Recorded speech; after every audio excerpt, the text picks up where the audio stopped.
Good afternoon. Welcome to our weekly livestock market update. I'm Brownfield anchor reporter Megan Grebner. With us is University of Missouri Scott Brown. Good afternoon, Scott. Good afternoon, Megan. We get into it. Not a big activity when it comes to trading. Let's talk a little bit about what we saw this week and maybe some notes in as we start off with a market recap. Yeah, so if we look at cattle markets to begin with for the week, I will say fed cattle up about 75 cents, although pretty light trade, so hard to get too much of a test on those fed cattle prices. Feeder cattle steady to 5 higher this week. Still pretty good demand for feeder cattle. The futures for live cattle, I will call them $3 higher for the week, and feeder cattle also about $3 higher. So stronger prices when we look at the cattle side of the picture. The Choice Beef Cutout Value was up $1.86 this week. I remind us that's 10% higher than where we were a year ago at this time. The Choice Select spread's been widening again. We're now back above $10. That's the first time really since mid-July we can talk about the Choice Select spread being above $10. It's nice that all parts of that cutout value are actually adding value relative to a year ago. When you look across the board, all of them at higher levels than where we sat a year ago at this time. On the hog side, cash hogs, I'll say up about $3 for the week, although we did certainly get some weakness here on Friday, late in the day. Lean hog futures, current contract down about 50 cents for the week. Even on the pork cutout value, up $1.74 for the week. That's 4.5% higher than where we sat a year ago at this time. And it's really nice that we're seeing a higher pork cutout value, even though when you look at the belly side of the complex, which really has been a major driver of that pork cutout value for a long time, pork bellies sit 11% below year ago levels. So getting some strength in some other parts of that cutout value is really nice to see at this point in time. I think one of the conversations that goes along with what's going on, especially on the cash side of things, when we look at market numbers, is demand. As we look at the close today on the cash hog side of things, bears and gilts at the Iowa Southern Minnesota closed 50 and some change today. That's really the first significant negative move cash hogs have seen this month. Do we get nervous as we look at another week with almost near record slaughter numbers and the amount of the amount of pork that's entering the market, and how is that playing a role in playing into what's going on the cash side and even the future side of things too? Well, absolutely. I think we see both sides of this, and I sometimes say it's like dancing on the head of a pin. When you think about very large supplies that we continue to see coming to the market, it doesn't take much for those very large supplies to be negative to the market outlook. Yet at the same time, we keep seeing what's been very strong demand occurring at the same time. I mean, if you would have listened to what we taped, back early in this year, we would have talked about concerns here in late 2017, and we haven't really seen them come to bear thus far. And I'll say it's not because of the supply side. We got that correct. It's just that demand has been stronger, and when we see a pork cutout value that's been above year ago levels, it just reminds us that it's both sides of that equation. Yet you look at where we finished today, and it tells you what the supply side it may be starting to win here a little bit on the hog side, and that again can be troublesome when you think just about the large supply runs we have coming. And we had cold storage numbers come out on Monday, and we'll touch on those in just a minute. You brought up a really good point when we talk about the cutout value or those wholesale values. How supportive is that to what's going on the market side of things as we see continued demand for those higher cuts and those wholesale value? Well, I think it's been really important when you think about cattle in particular. We would have talked last Friday and we would have said, what, markets are probably going to be pretty tough, early this week. And what happened? Yeah, we got a little bit of bump down out of the gate, but it really turned around really quickly. It just reminds me that, it's both sides. So demand was really strong, I think, on the cattle side, on the beef side in particular. Another week of higher choice beef cutout values, I think, frankly, outweighed what we saw on the supply side with a more bearish cattle on feed report. So I think all of that, again, points to it's been a very different year when you look at the demand side. And I say that really for a minute, ignoring the international side of that, strong demand. Domestic demand for product has been really strong, and it's really been across the board. And I hope that continues in 2018. We've again missed where prices have been going this year, I think, as much as a result of that strong domestic demand. If we can continue it on, great. But if all of a sudden it does falter or slow down, that to me is where we start to wave that yellow or red flag, if you will. I think it's interesting. It kind of goes back to that conversation we had about the CAB, and it set another record this year. And you're looking at folks still want their high quality. Yeah, so I think too, when you look at just the change that we've been seeing, so a lot more consumption of meat products away from home. So restaurant, hotel, institutional kind of trade that I think has been really important to that mix, where we used to think about you and I going to the grocery case and buying our meat. So much of this is restaurants saying, what do consumers today want? And they're willing to spend more money for those higher quality products if, number one, it increases store traffic. And I think that means we're a little less invariant to price than maybe we've seen in the past. Much more interested in what do consumers want. Let's make sure we hit that goal. And as restaurants compete for that walk-in traffic, I think that's a large part of what we've been seeing towards that quality thrust, if you will. And we're actually going to talk about that more today on the pork side of things and how things might be changing there. But before we get into that, I think we should talk a little bit about those cold storage numbers. And as we take a look at the numbers that came out earlier this week, how do we feel about is there some good and some bad that's coming out of that report?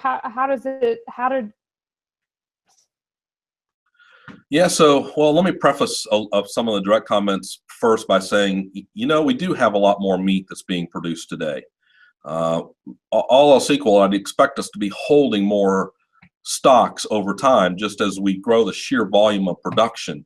So we want to be careful about talking about record cold storage stocks as just being terribly negative when we're in a market that has been growing production. Having said that, when you look at the report, I go red meat to start with. So cold storage red meat supplies were lower than they were a year ago at this time. So it's nice that September 17 is actually showing lower. However, those red meat supplies are up on the month. So starting to maybe get just that titch of signal that although demand being strong, not quite strong enough to keep those stocks in better levels. When you look at particularly where we were at, beef stocks at 488 million pounds at the end of September, that's 2% higher than a month ago, yet 6% lower than where we were a year ago at this time. Pork equally 616 million pounds. That was 7% above last month, but still 4% below a year ago at this time. So, however, when you look at the poultry side of this equation for a minute, so poultry stocks totaled 1.4 billion pounds. That's up 1% on the month, and also much higher relative to a year ago. So highest beef, pork, and poultry cold storage since October 2002, to put it in perspective. Chicken certainly has seen its fair share of backup in terms of stocks, and that has maybe some overall production implication, as well as what's been a much slower export market on the poultry side here for a period of time. And that was billion with a B when we're talking about the amount of poultry stocks. That is correct. So fairly large stocks. Just a reminder that those are 8% higher than where we were a year ago at this time. So slower demand and higher production. At some point, we do build some stocks. As we get into that and we look at the consumption of beef and pork in this country, we've talked about this before, correlation with diets and that fat is flavor and fat is good for you. Again, negative to the poultry side of things, or maybe poultry consumption, where your diet folks maybe had turned at one point to chicken breast, and maybe you're looking at other proteins, but also I'll let you go.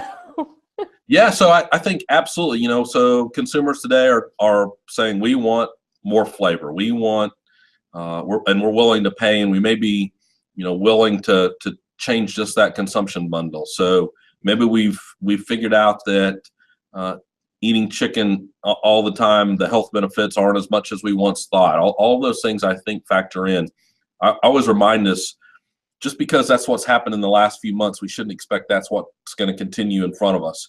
Consumers tend to go in cycles, and just about the time we have figured out what they want, it continues to evolve. And I do think that when you look at the chicken side, breast prices have been fairly low for a period. It just used to be breast was very much in demand in this country.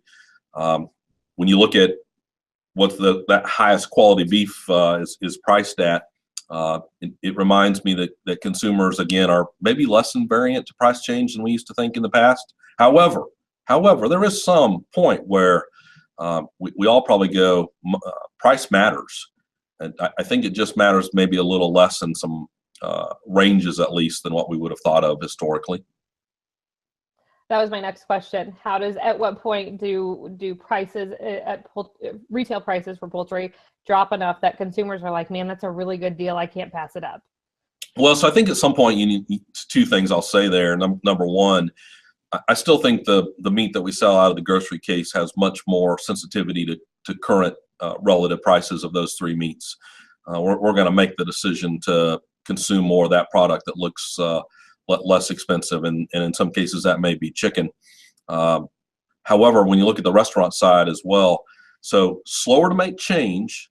So if we can find what consumers want, or they can find what consumers want, they're willing to stick with it even with price increases. However, when relative prices get too far out of whack, they may decide the profitability of moving from one meat product, let's say very expensive beef, to chicken, might be something that actually increases their bottom line. Those switches don't occur as often normally, because that's usually a full menu makeover, if you will. But when they do occur, they don't tend to move back as quick either. And so you want to be at the edge of that switch, right? You want to be the meat that's the most expensive, yet not causing a lot of restaurants to decide to change the menu mix without going over the edge. And that's a constant struggle, I think, for all these meat markets. Scott, as we wrap things up this week, the USDA's Agricultural Marketing Service has proposed updating, I'm going to call them the antiquated pork grading system. They haven't been updated since 1985. We've seen how successful this can be. I think about the beef side of things. So Choice, Select, Prime, all of those things. How much could this potentially impact and benefit pork producers, and maybe give consumers what they want at the grocery store? Yes, I do think it's a good time for us to think about those changes. And I think you can point at the beef side and go, when you look at and I often say the Prime Choice spread is as important to me as the Choice Select spread. The higher the quality of beef, the more consumers tend to be have stronger demand. Making sure that when they go for that pork buy, that they know what they're getting. So let's get that high-end loin that they know is going to be a consistent eating experience. One thing we know, when consumers have a poor eating experience, it's hard to get them to come back that second time. So better defining what consumers are going to get when they purchase, I think has a lot to do with helping pork demand over time. And we'll wait and see how all of that plays out over the next several weeks in terms of comments that AMS will get in response to those potential changes. But ultimately, putting a consistent, better product in front of consumers is a win.